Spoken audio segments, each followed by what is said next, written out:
All right, ladies and gentlemen, please take your seats so we can get started. Please take your seats.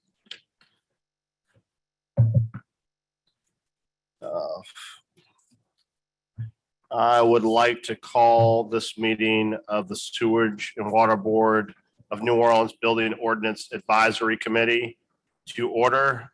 Aaron, please call the roll. Commissioner Harris, present. Commissioner Morrell, present. Commissioner Gonzalez, present. Commissioner Giarrusso, present. Commissioner Lewis, present. Commissioner Hilferty, present. We have 6 members. We have a quorum.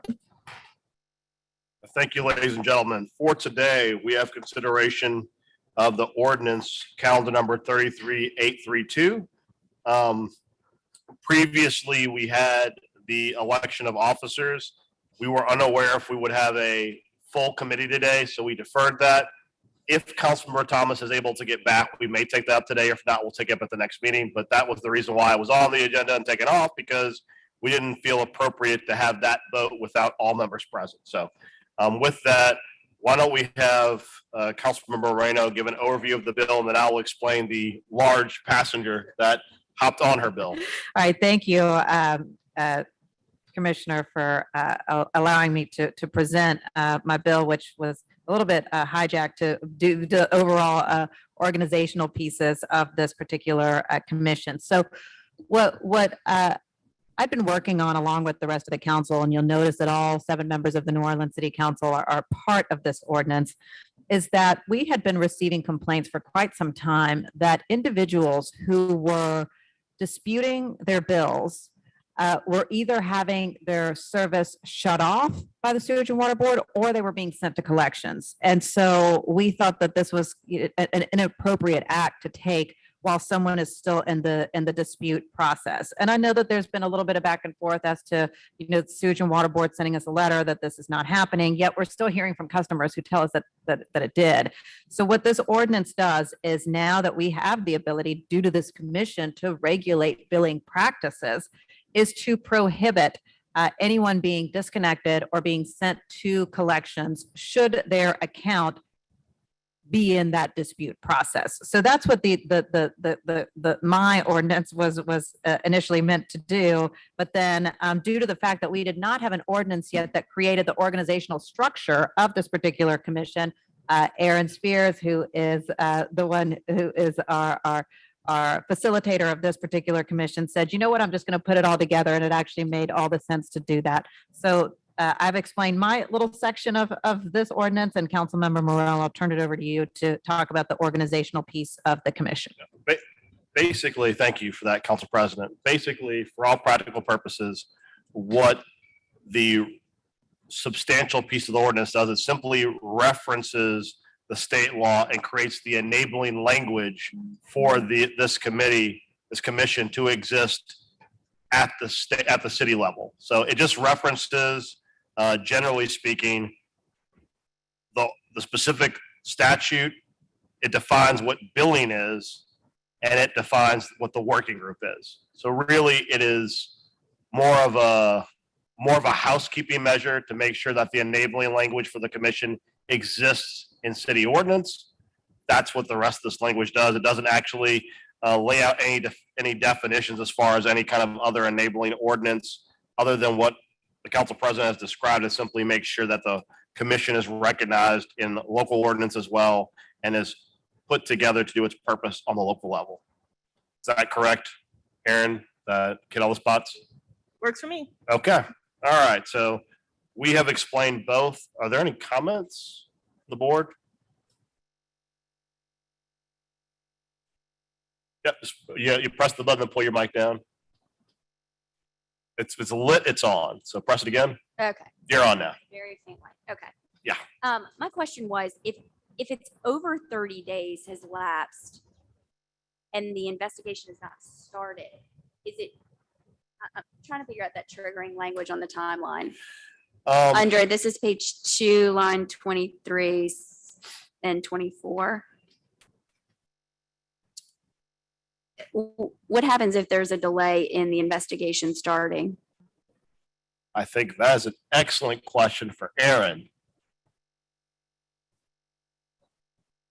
Thanks, Commissioner. Representative Representative Hilferty, this language was taken actually directly from the Sewage and Water Board's billing process guidelines. Commissioner Gonzalez?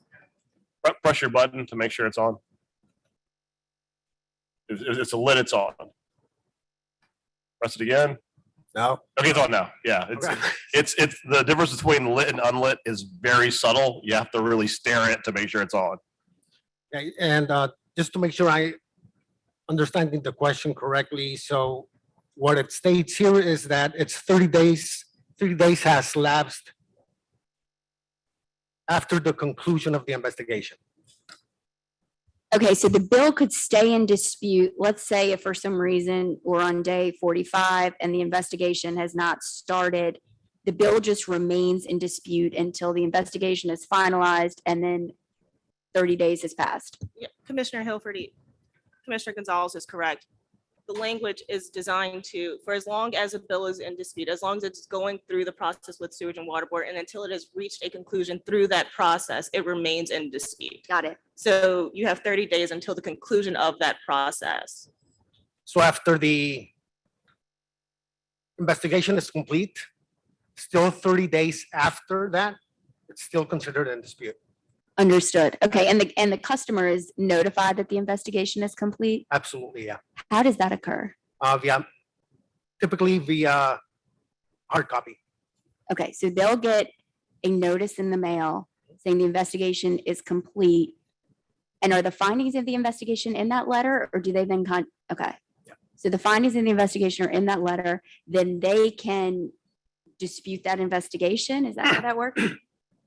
If they don't agree with the results of the initial investigation, they have a right to a hearing.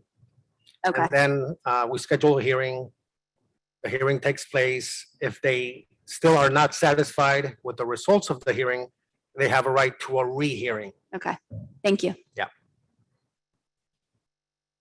and that tracks the current process. That doesn't mean that through ordinance, we can't, in this committee, adjust that process, but it tracks currently what everything is currently. So this is simply putting what's already in Stewage and Water Board policy and in statute all into a singular place.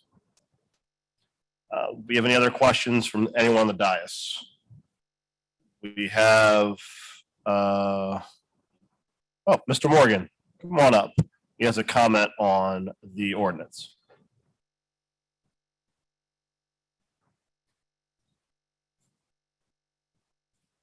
Commissioners, there is one online comment as well. Okay, so after Mr. Morgan, we'll go to the online comment.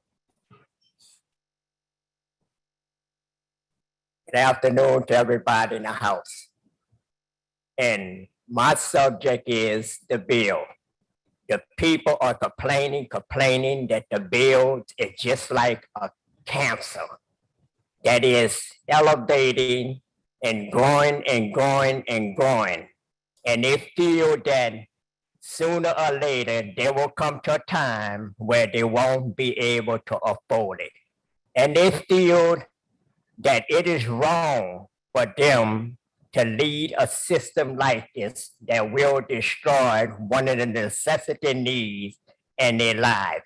And they believe, as this morning in the meeting that was held, that these bills are being constantly raised in order to accommodate their way of life, style of the luxury of life.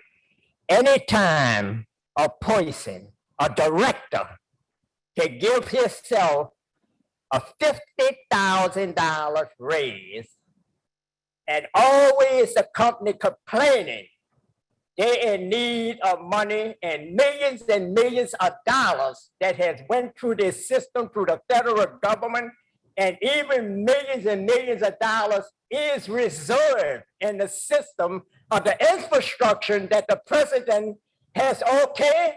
Man, they got plenty, the people ain't no damn fool. They got plenty money locked up in this system. But the point is this, what they're doing is bleeding the people, and they know where he must have came from was a place where life wasn't as much comfortable as it is here. And that is coming here, ripping off the people, you understand, for the service that they're not getting. Every time a goddamn catastrophic rain comes into the city of New Orleans in the black area, we walking in water coming through our house. Y'all came up with the first system of the drain. Okay. That was afflicted upon the people cleaning the drain. Look at the drains today. Go around the city. They got trees growing out of them. Service that people has paid for with Swbno Water Board employees should be maintained today. But yet y'all getting the money, but y'all not performing the service. And when they're called to do a job that the people have a malfunction that needs to be fixed right now, they take the goddamn time of doing it. Man, it is wrong. What they're doing to the people of New Orleans, you understand, is bringing them people to a level that is going to come where they won't be able to afford that necessity of life, because you know why? They greed for the money and they don't give a damn about the customer. Thank you, Mr. Morgan. Mr. Batiste. Good afternoon, Council. Mr. Morgan said a lot. But first of all, JP, I want to thank you and the state rep lady and the council that got the bill passed for y'all to start the committee. So I just want you to know I got faith in y'all in the committee. I see Jimmy there, so I got faith in y'all. I see all y'all up there, so I know y'all gonna address the people needs, you know. But like Mr. Morgan said, for a man to give himself a $54,000 raise, while people paying $10,000, $5,000 bills and suffering. And this guy up here who is the commissioner, I have reached out on him a number of times for people bill, but I had to call Keith in your office. I had to call Andrew in your office, and the bill did get resolved. I didn't call your office, Mr. Green, so I'm not gonna leave you out, but I didn't call your office. I did call JP, I called Keith, and they really helped the people, but they come here and say they're gonna have communication with the people. That's not happening, Jimmy, and I'm glad to see you up there,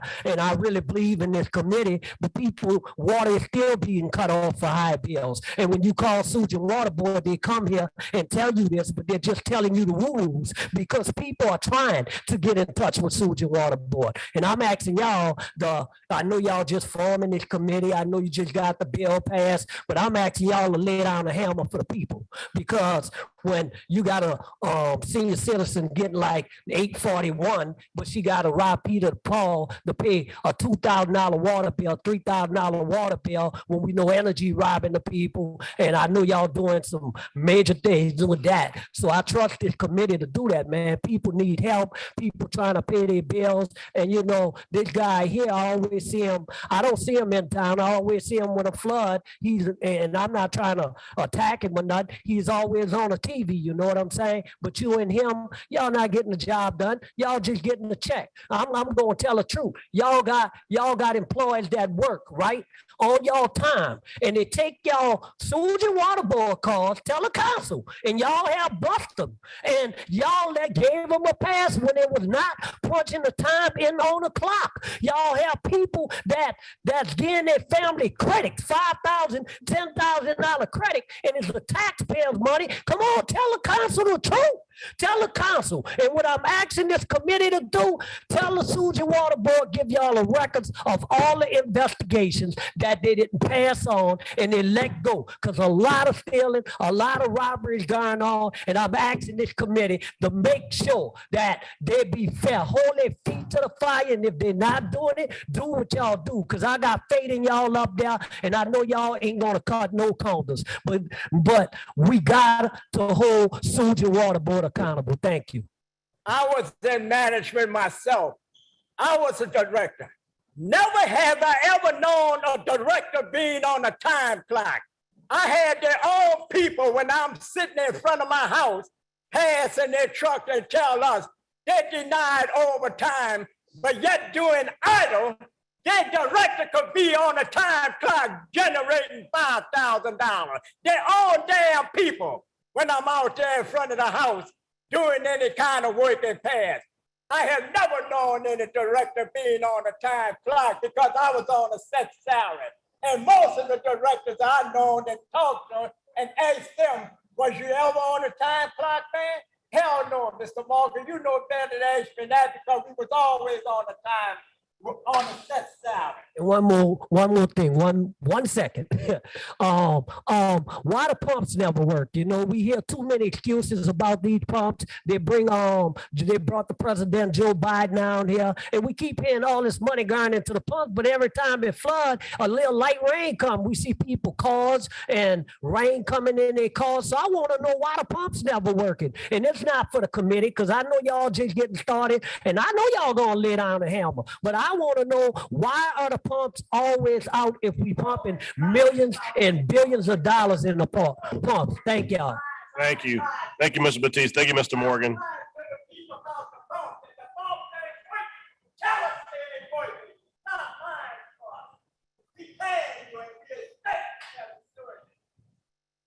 Thank you, Mr. Morgan. Thank you, Mr. Batiste. This is in fact the first meeting of the commission. There are a variety of different instruments that'll be introduced over the coming months that the commission will have to review to deal with a variety of issues that we think can have significant improvement at Sewage and Water Board. I know that we have talked in this bill about what the current processes are.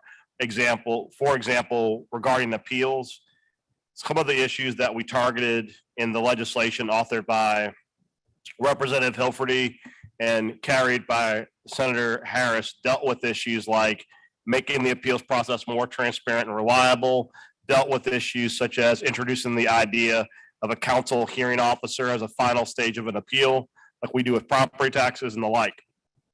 Those are the issues that we will take up at future meetings as part of this collaborative process. But today, I believe that the council president is tackling a significant issue. I think that talking to individuals, and we had this comment during the first review of this bill, when you talk about reporting people to credit reported agencies when their bills are in dispute for whatever reason, the detrimental impacts of being reported are very, very serious. Whether it's as a business person, as established in one of the lawsuits that's currently pending, as far as their ability to secure financing and funding for businesses, that's certainly very significant. But what I would also posit, and I know I've told Council President Moreno this as well, credit is also how you get to determine whether or not you can even get a house or an apartment, and I think, or a car. And we have to be very, very, very reluctant and very, very restrictive, and in what instances we do anything that could potentially affect someone's credit. Because even if the finding ultimately is that there was an error in reporting them to a credit reporting agency, it is well-established public knowledge, even when it's wrong, it can take months or years to correct. So I appreciate the council president bringing this instrument. Would you like to close on it, council president, or we'll straight go to a vote? You did actually a really terrific closing there, because you stressed all the points that the council has overall been making. Particularly, I'll just add one additional nugget there is, we're constantly dealing with the fact that here in New Orleans, we deal with an affordable housing crisis.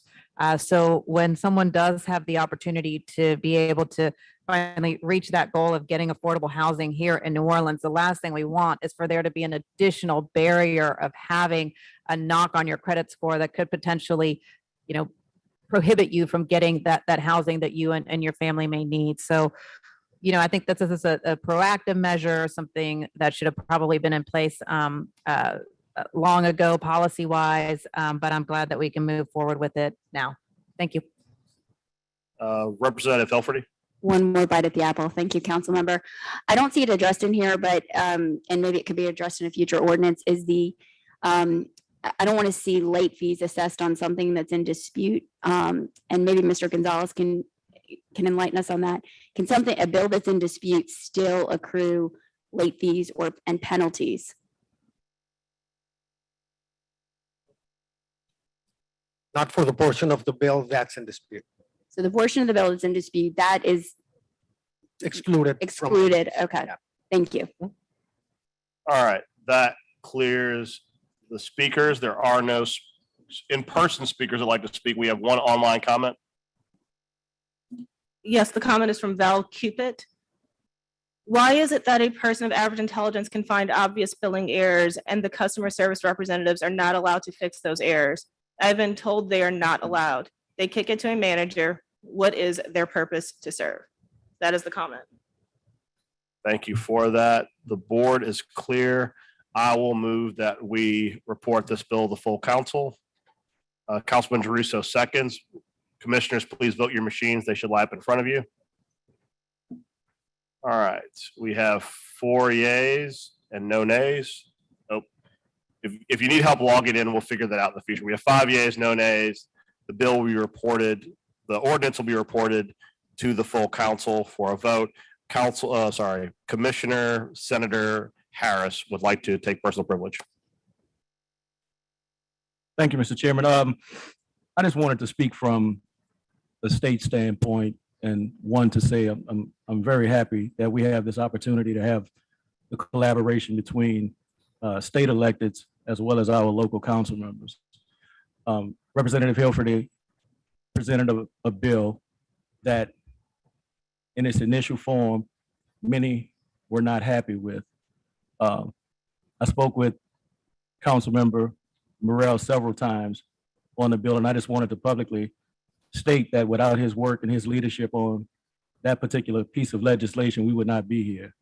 I know there have been some conversations and things in reference with what was done and what was not done, but I can tell you that I had the opportunity to speak with JP and to work with him, and city administration also understands and know what it is that I'm saying. I worked with him a whole lot more than I wanted to on this particular piece of legislation. We had several. I understand what you mean. Yes, we had several calls and several conversations and several meetings surrounding this particular piece of legislation. And we got it done. But for Sewage and Water Board, I just want to make sure that we all have an understanding here, because I'm now speaking as a state senator. And I say that because the phone calls and the conversations that our council members get, I get them as well. We have former elected officials that had an opportunity to speak to one today, and information was presented to you all from a billing standpoint that received a $1,200 bill, went through dispute and everything, and the bill was later reduced to $1,000, a little less than $1,000. That former senator paid that bill because he wanted to get it over with. And 2 weeks later, he got a $500 bill. It's a problem. And that's a huge problem. From the state side of things, we see what's going on right now. We have a meeting that's coming up in a couple of weeks in bond commission. And we have individuals that are trying to withhold money from the city of New Orleans behind politics. And they're using Sewage and Water Board as this carrot out there that's very detrimental to helping the people in the city of New Orleans. I sat on bond commission last week, and I told the members, last month, and I told the members of bond commission that what they were doing was saying that they were throwing away the 384,000 people that currently live here in the city of New Orleans. So in saying that, and I see Chrissy was there, and you did a very great job with bond commission, but I just want to make sure you all understand the seriousness of it, not just from a local standpoint, but from the state side of it, because we have to fight to get the funding for Sewage and Water Board as others do. And we're talking about close to $40 million that's being held up behind foolishness. So what I am simply asking is that I'm tasking you all with continuing to fix whatever the issues are, whatever the problems are, so that I can have a mouthpiece when I'm in Baton Rouge to speak about the great things that Sewage and Water Board is doing and how some of the things that they're doing is foolish. So I just wanted to kind of put that on the record, just to make sure that, this is something that we're all engaged in. But I know everyone up here, in particular, local elected officials as well as us, we'll do whatever it is we need to do to try to fix the problem and make it work. But I just need to make sure that we have a commitment from you all as well, because we have your back. You have to have everybody else's. Thank you. Thank you, Senator Harris. The board is clear. I will move that we adjourn. Can I get a second? Second from Councilmember Russo. All in favor, say aye. Any opposed? The meeting is adjourned. Thank you.